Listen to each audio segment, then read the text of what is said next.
আমাদের মাদারীপুরের পাকদি এলাকার পায়ে রিক্সা চালক জালাল উদ্দিন, তিনি দীর্ঘদিন যাবৎ ব্যথায় কোমর এবং পায়ে ব্যথায় অসুস্থ ছিলেন এবং এই ব্যথা নিয়েও তাকে রিক্সা চালাতে হয়। এর মধ্যে একদিন আমি রাস্তায় দেখলাম যে সে ব্যথায় খুবই কষ্ট পাচ্ছে এবং তারপরও সে রিক্সা চালাচ্ছে। সেই ঘটনাটি আমি ফেসবুকে দেওয়ার পরে আমাদের নকশিকাঁথার উপদেষ্টা আজম খান, তিনি ইটালি প্রবাসী, এর আগেও তিনি অনেক সহযোগিতা করেছেন।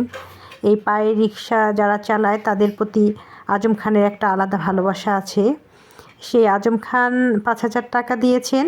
সেই টাকা দিয়ে আমরা একজন MBBS ভালো ডাক্তার, ইনি মাদারীপুর সদর হাসপাতালের RMO ডাক্তার নুরুল ইসলামকে দেখাই এবং তার যে প্রয়োজনীয় ওষুধ সেগুলো কিনে দেই। এরপরে আমরা বাকি টাকা দিয়ে তাকে বাজারও করে দেওয়া হবে। আপনারা সুস্থ রাখুন, আল্লাহ আপনারা কোটি কোটি টাকা ইনভেস্ট করে দিক। হ্যাঁ, আল্লাহ আপনার হায়াত দারাজ বাড়াই দিক। আল্লাহ আপনার 19 কোটি বছর পর্যন্ত হায়াত দারাজ বাড়াই দিক। আল্লাহ। কাকা আসসালামু আলাইকুম। আপনার প্রতি আমার কৃতজ্ঞ রইল, আপনার কৃতজ্ঞ জানাই।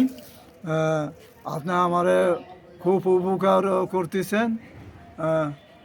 আল্লাহ অসীম রহমতে আল্লাহ আপনার হায়াত দারাজ বাড়াই দিক।